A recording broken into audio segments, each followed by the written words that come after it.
بسم اللہ الرحمن الرحیم۔ پیارے بچوں، السلام علیکم۔ امید ہے آپ سب خیریت سے ہوں گے اور گھر میں رہ کر اپنی پڑھائی کر رہے ہوں گے۔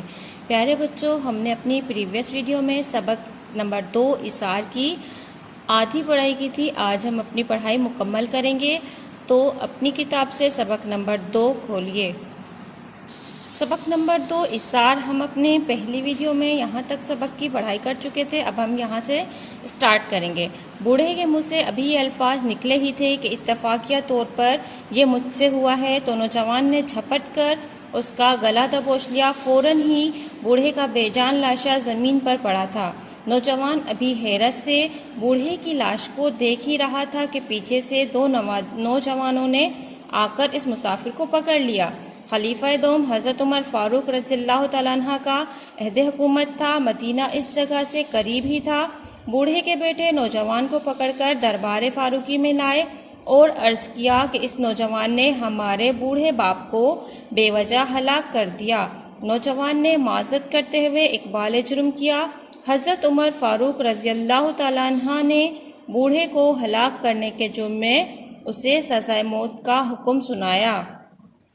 جب امیر المومنین نے اس نوجوان سے اس کی آخری خواہش دریافت فرمائی تو اس نے عرض کی، اے امیر المومنین، نبی اکرم صلی اللہ علیہ وآلہ وسلم کا ارشاد ہے کہ اپنے سر پر قرض لے کر نہ مرو۔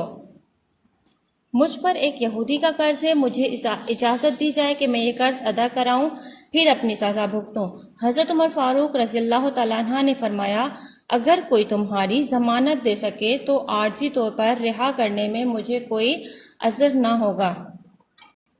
نوجوان نے مجمع پر ایک نظر ڈالی، اس میں کوئی بھی اس کا واقف نہیں تھا۔ وہ حیران کھڑا تھا کہ ایک صحابی کھڑے ہوئے اور عرض کی، اے امیر المومنین، میں اس نوجوان کی ضمانت دیتا ہوں۔ صحابی رسول صلی اللہ علیہ وآلہ وسلم کے ان الفاظ نے مجمع پر سناٹا طاری کر دیا۔ یہ سن کر حضرت عمر رضی اللہ تعالیٰ عنہ نے فرمایا، آپ رسول اکرم صلی اللہ علیہ وآلہ وسلم کے صحابی ہیں، اگر یہ نوجوان نہ آیا تو اس کے بدلے آپ کو قتل کیا جائے گا۔ پیارے بچوں، اب یہاں سے مشکل الفاظ میں آپ کو بتاتی چلوں کہ ان کے مشکل الفاظ کیا ہیں۔ بے جان لاشا یعنی کہ مردہ جسم، اتفاقیہ یعنی کہ اس کا ارادہ نہیں تھا لیکن اتفاق کے طور پر وہ ہو گیا۔ خلیفہ دوم، دوم یعنی دوسرا خلیفہ، عہد حکومت یعنی کہ دور حکومت، دربار فاروقی یعنی کہ حضرت عمر فاروق کا دربار۔ اقبال جرم، اقبال جرم مطلب کہ اپنی غلطی مان لینا، اپنی غلطی کا اعتراف کر لینا۔ بے وجہ یعنی کہ اس کی کوئی وجہ نہیں تھی۔ صحابی رسول نے عرض کی، امیر المومنین، میں نے اپنا انجام سوچ لیا ہے، مگر میں یہ برداشت نہیں کر سکتا کہ ایک مسلمان کہیں بھی اپنے آپ کو دوسروں سے بیگانہ سمجھے۔ ہمارے رسول صلی اللہ علیہ وآلہ وسلم نے ہمیں جو اسلامی تعلیمات عطا فرمائی ہیں، اس کی بنا پر یہ میرا بھائی ہے اور میں بخوشی اس کی ضمانت دیتا ہوں۔ نوجوان کو آزاد کر دیا گیا اور اس کی واپسی کے لیے ایک مدت مقرر کر دی گئی۔ یہ نوجوان بہت دور دراز علاقے کا رہنے والا تھا۔ طویل سفر کرتا ہوا وہ اپنے گھر پہنچا اور گھر والوں کو تمام واقعہ سنایا۔ سارے گھر میں کوہرام مچ گیا۔ بہت سے لوگوں نے صلاح دی کہ اب یہاں تمہیں پکڑنے کون آئے گا، اب مدینے نہ جاؤ، لیکن اس کا ایک ہی جواب تھا کہ مسلمان کبھی وعدہ خلافی نہیں کرتا، ایفائے عہد ہر مسلمان پر فرض ہے، اس لیے میں ضرور جاؤں گا۔ تو پیارے بچوں، یہاں تک جو ہمارے مشکل الفاظ آئے، پہلے ہم ان کے معنی جان لیتے ہیں۔ ضمانت یعنی کہ گواہی دے، عذر یعنی کہ مجھے اعتراض نہ ہونا، مجمع یعنی کہ لوگوں کا ہجوم، واقف جاننے والا، سناٹا، سناٹا مطلب کہ خاموشی ہو جانا، مدت معنی وقت مقرر جو آپ دیا جائے، کوہرام معنی رونا پیٹنا، صلاح معنی مشورہ، ایفائے عہد، عہد معنی وعدہ، ایفائے معنی پورا کرنا۔ ایفائے عہد کا مطلب ہوا وعدہ پورا کرنا۔ تو پیارے بچوں، آگے کا جاری کرتے ہیں اپنا لیسن۔ یہودی کا قرض بے باک کرنے کے بعد وہ ایک تیز رفتار اونٹنی لے کر مدینہ منورہ کی طرف چل پڑا۔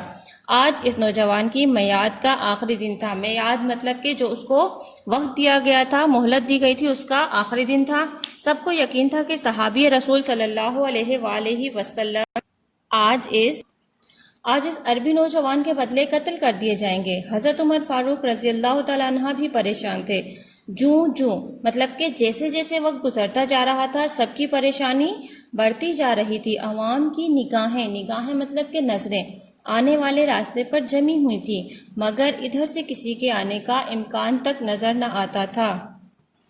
اب وقت ختم ہوتا جا رہا تھا۔ صحابی رسول صلی اللہ علیہ وآلہ وسلم جرأت سے میدان میں کھڑے تھے اور قریب تھا کہ جلاد کو ان کی گردن مارنے کا حکم دیا جائے، مارنے یعنی کہ گردن کاٹنے کا، کہ اچانک مجمع میں ایک شور بلند ہوا، ٹھہرو، ادھر دیکھو، گرد و غبار اڑ رہا ہے، شاید کوئی آ رہا ہے۔ گرد و غبار یعنی کہ مٹی کا اڑنا۔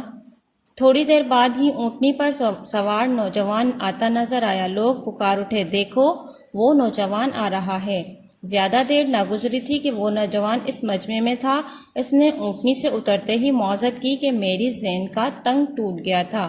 زین مطلب کہ گھوڑے پر جو چمڑے کا کپڑا لگاتے ہیں وہ، جس کے باعث مجھے کچھ دیر رکنا پڑا۔ مجھے خوشی ہے کہ میرے محسن کی جان بچ گئی۔ محسن یعنی کہ جس نے ان پر احسان کیا تھا، ان کی احسان کرنے والا۔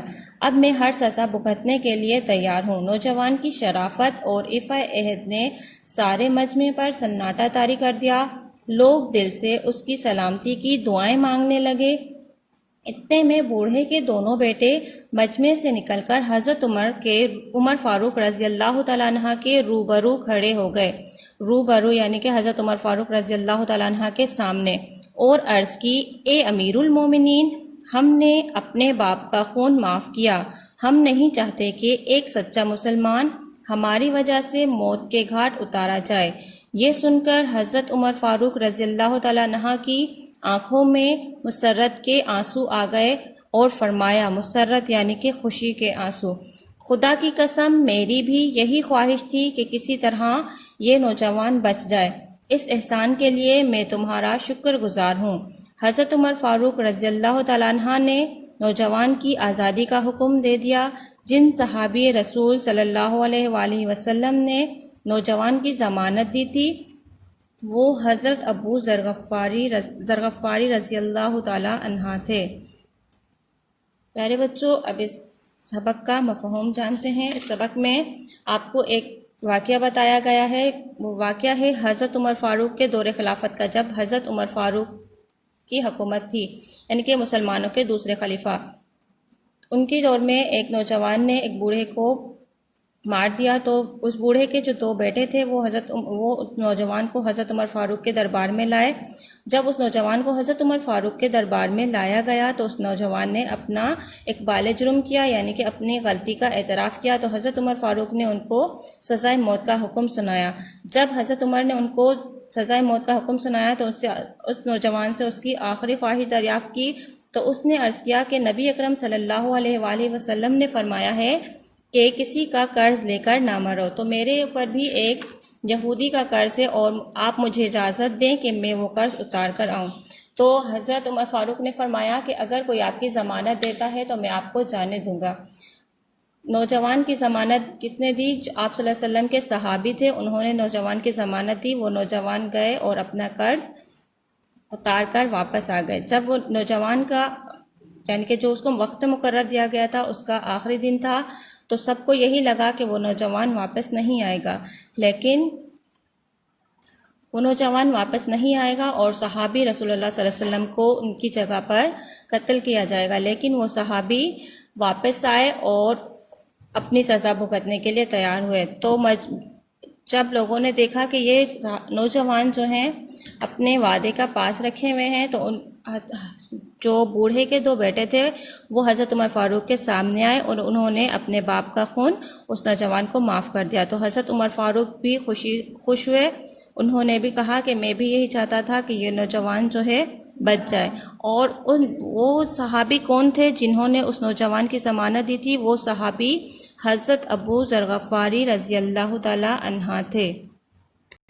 تو پیارے بچوں، آج کا آپ کا ہوم ورک ہے کہ سوال نمبر 1 سے دال اور ہے ان دونوں سوالات کے جوابات تحریر کرنے ہیں، اور آپ نے سوال نمبر 2 کو بھی مکمل کرنا ہے۔ اپنا ہوم ورک وقت پر کیجیے اور ہمیں واٹس ایپ کیجیے۔ اپنا خیال رکھیے گا۔ اللہ حافظ۔